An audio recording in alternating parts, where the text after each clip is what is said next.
Week 12, Rhetoric Level. Compare and contrast Columbus and Gutenberg this week. What did these two world changers have in common?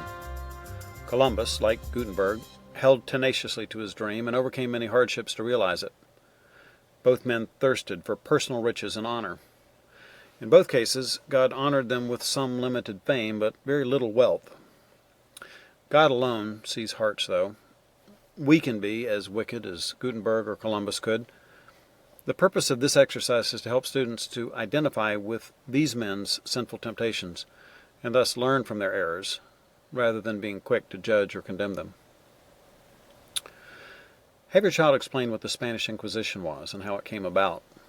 In hindsight, the Spanish Inquisition seems simply horrible, but it may have seemed like a good idea at the time.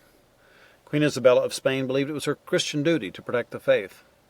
In Isabella's day, heretics were considered a danger to society and an affront to God. There's a biblical basis for this position. In Leviticus 24, God told Moses to take a blasphemer outside the camp and stone him. But history shows how easy it is for inquisitors to become greater monsters than the heretics and blasphemers they hunt down. Our hearts so easily mislead us.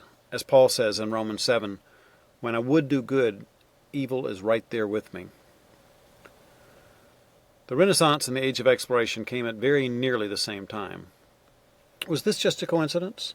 Why, or why not? This is intentionally an open-ended question. There's so very many factors at work in history that your child might point to. Encourage him or her to think creatively about the connections.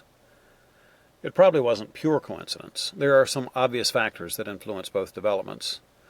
Money is one such factor.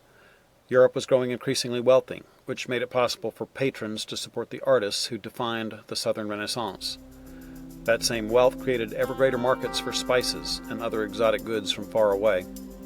The printing press is another factor. It increased the amount of information that was flowing across Europe, accelerating the pace of new discoveries and inventions. These and other factors helped to fuel both the Renaissance and the Age of Exploration.